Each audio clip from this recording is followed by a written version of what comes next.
Bonjour, j'espère que vous allez bien. Alors donc pour moi je vous retrouve là juste après la précédente vidéo et pour vous normalement je risque de vous poster cette vidéo quelques heures ou quelques jours après. Donc là dans cette vidéo je voulais vous présenter, vous faire un petit focus et un petit maquillage du nouveau sérum correcteur anti-cerne de la marque Ilia.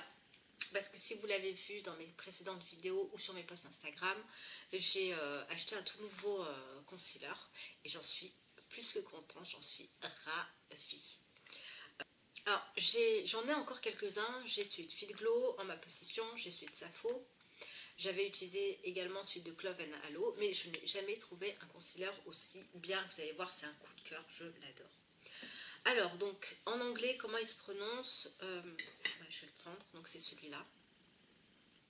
Le True Skin Serum Concealer, donc de Ilia Beauté. C'est une marque naturelle, je trouve, qui pourrait tout à fait concurrencer certaines marques conventionnelles. J'aime beaucoup la poudre teintée, ça je vous l'avais dit, qui matifie super bien la zone T. Et là, c'est ma deuxième découverte de la marque que je trouve vraiment géniale. Alors il faudrait que je pioche un peu. Alors au niveau des rouges à lèvres, j'ai quelques rouges à lèvres aussi de la marque. C'est pas mal mais pas sensationnel. En tout cas j'ai trouvé mieux ailleurs.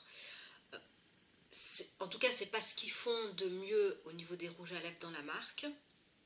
Mais là pour l'instant, pour tout ce qui est produit un peu technique, comme le concealer, comme la poudre, je trouve quand même que c'est des produits qui sont pas évidents à formuler, mais on peut avoir des exigences très différentes d'une personne à une autre. Donc on va revenir à ce produit parce que je commence à m'égarer. Qu'est-ce qu'il contient? Alors d'abord ce qu'ils disent c'est que donc c'est un correcteur anti-cerne, c'est un correcteur de teint. Et moi vous allez voir, je vais l'utiliser dans cette configuration parce qu'il est tellement bien pour moi que finalement je peux l'utiliser en correcteur de teint et ne mettre que ça. Donc le remplacer par un fond de teint. C'est quand même assez rare. Ou alors il faut avoir une peau relativement sympa. Ou alors il faut trouver un correcteur qui soit de la même couleur que notre carnation, et vous allez voir, c'est le cas. Vous avez 12 teintes avec Ilia. Alors ils ont des teintes des plus clairs, en passant par les médiums et en passant par les foncés, avec des sous-tons également à foison, sous-ton rouge, j'ai vu quoi, du sous-ton jaune, du sous-ton pêche, du froid, du rose, etc., etc. Il y en a vraiment, à mon avis, pour beaucoup de carnations réellement. Sur les médiums, vous avez 4 teintes. Moi, j'ai pris la teinte donc médium, la SC5 Bayberry, avec des sous-tons roses parce que j'ai un sous-ton rose. Mais je l'ai utilisé 2 fois, celui-là en full face, c'est-à-dire en faisant tout mon visage avec. Donc j'ai quelques imperfections que vous savez qui sont toujours les mêmes au niveau des joues puisque ce sont des anciennes cicatrices d'acné. Mais ce ne sont pas forcément des boutons purulents qui font une bosse, voilà, qui font... Non, donc moi ce que je cherche c'est qu'on voit mon visage et en même temps que j'apporte de l'unification. J'ai pas envie de camoufler parce qu'au plus je camoufle, au plus ça se voit. J'approche quand même de mes 40 ans. Donc je ne veux pas une grosse matière, quelque chose qui soit très lourd à porter. Et ça, vous allez voir, c'est très léger. C'est un anti-cerne qui est très léger. Donc au niveau des ingrédients, vous avez de l'aloe vera qui est cicatrisant, hydratant, régénérant. Vous avez de l'arbre à soie qui est un ingrédient antioxydant. Du pistachier. Le pistachier, il va venir affiner le grain de peau et en même temps, il va matifier. Et du magnésium qui est un oligo-élément qui va venir revitaliser la peau. Donc voilà. On dit de ce correcteur qui est riche en vitamine C et en plantes médicinales et qui combat les radicaux libres et les agressions diverses et variées. Donc il aurait pas mal de vertus antioxydantes pour la peau et protectrices. Donc on va l'utiliser tout de suite. Parce que aujourd'hui je ne sors pas de chez moi, enfin quasiment pas. je sors un petit peu. Donc je vais faire un maquillage léger, c'est surtout vraiment pour vous présenter l'application de l'anti-cerne. Alors rapidement, moi jusqu'à présent, et la problématique que je me suis vue avec les anti-cernes, c'est que très souvent, il n'y avait pas ma teinte. Alors, pour vous faire un rapide comparatif des anti-cernes que j'ai là actuellement. Donc le Fit Glow, j'aime bien, mais pour moi, trop épais. J'ai pas des cernes ou des imperfections énormes à cacher. Mais ça reste pour moi trop épais. J'aime beaucoup le flaconnage, le côté pratique. Et après, au niveau couleur, on n'y est pas. Il y a très peu de teintes. Moi, c'est le C4. Je crois qu'ils ont, je sais pas, 4-5 teintes. Ce qui est vraiment pas énorme lorsqu'on a des particularités de peau ou des sous-tons particuliers. Celui-là, le Safo, alors c'est pire. Enfin, c'est pire. Non, c'est pas pire. Mais au niveau des teintes, il y a très peu de teintes. Je crois qu'il y en a 3. Le médium, le clair et le foncé. Donc là, ça réduit encore plus le choix. Après, au niveau de la couleur, ça passe. C'est un médium assez neutre. Mais je ne pourrais pas l'utiliser sur tout le visage. Ça se verrait trop. Donc, et puis il est beaucoup trop épais pour que je puisse voilà, le tapoter au niveau de mes joues. Donc voilà pour le comparatif rapide, et je vais prendre mon miroir et on va l'utiliser ensemble. Hein. Donc ce que j'ai pour habitude avant, c'est d'utiliser ma base matifiante qui est vraiment très très légère. C'est une texture très évanescente. Oui, c'est une gelée qui apporte pas beaucoup d'hydratation. C'est pas son but, hein, mais pour moi, c'est génial.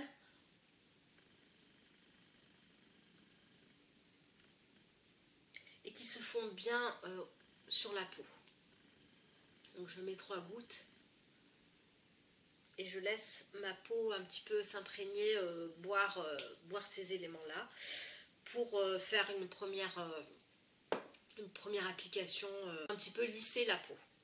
Donc moi j'ai pris, comme je vous l'ai dit, la teinte C5 avec des sous-tons rosés. Et donc après 2 applications, je me suis rendu compte, surtout quand je l'applique sur, pas sur tout le visage, mais sur une partie du visage, ça peut se voir un petit peu trop. Donc la prochaine fois, je prendrai la teinte numéro 4 qui a des sous-tons neutres. Comme ça, je ne viendrai pas interférer, enfin, ça n'apportera pas de couleur. Donc, alors ce que je fais, je vais évidemment l'utiliser en anti-cerne. Mais j'en mets pas beaucoup. Voilà, je fais des petits points. Et je vais également l'utiliser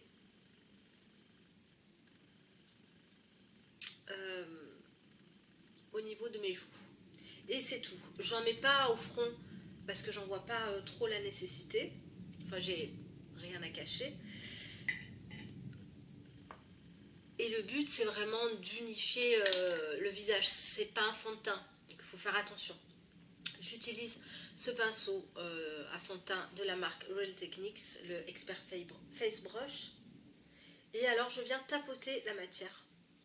Et non pas l'étaler, l'écraser ou la déplacer. Je tapote. Donc je trouve que le rosé est un poil trop prononcé. Ensuite, au niveau texture, il est invisible. On a l'impression d'avoir une peau nue quand on l'applique. On a l'impression de rien avoir au final. C'est une texture très très fine qui se fond très très bien.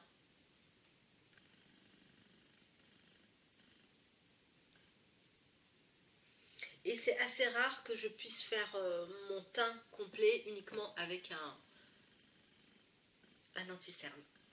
Alors je le fais jamais, hein. Il n'y a qu'avec celui-là que je peux le faire. Il illumine un petit peu le visage. Il va venir réduire quand même les cernes, unifier le teint et apporter ce petit glow, cette illumination à la peau. Alors, moi vraiment, pour être ultra pointilleuse, et comme évidemment on a le choix des 12 teintes, La prochaine fois, je prendrai une teinte en dessous avec des sous-tons neutres, ça je vous l'ai déjà dit. Parce que je trouve quand même que ça se voit un petit peu, légèrement. Parce que j'en ai pas trop mis. Hein. Je fais attention de pas trop en mettre pour pas que le rose ressorte. Même si, comme je vous l'ai dit, moi j'ai des sous-tons rosés. Donc voilà un petit peu ce que ça donne. On voit quand même ici que c'est pas mat, hein, vraiment ça illumine le visage. Donc ce que je fais moi derrière, j'utilise la poudre 100% pure et ensuite j'applique mon blush.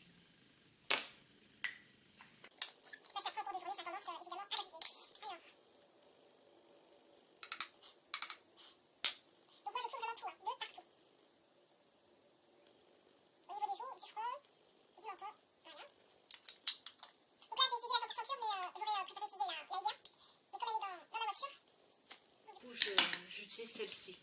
Et ensuite, tout simplement, je vais mettre mon blush. Tia Carrette. Donc là, je vais prendre mon blush Nuit Cosmétique, la teinte un petit peu violette qui s'appelle Tia Carrette.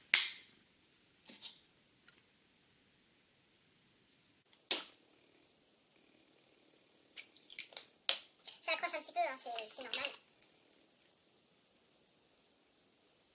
Que j'ai mis la poudre avant.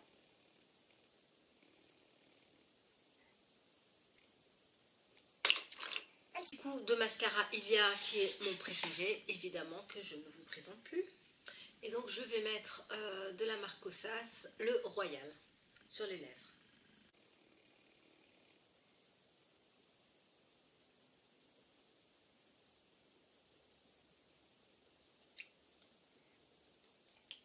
Voilà, donc je ne vous ai pas dit, mais j'ai mis 2 couches de mascara Ilia.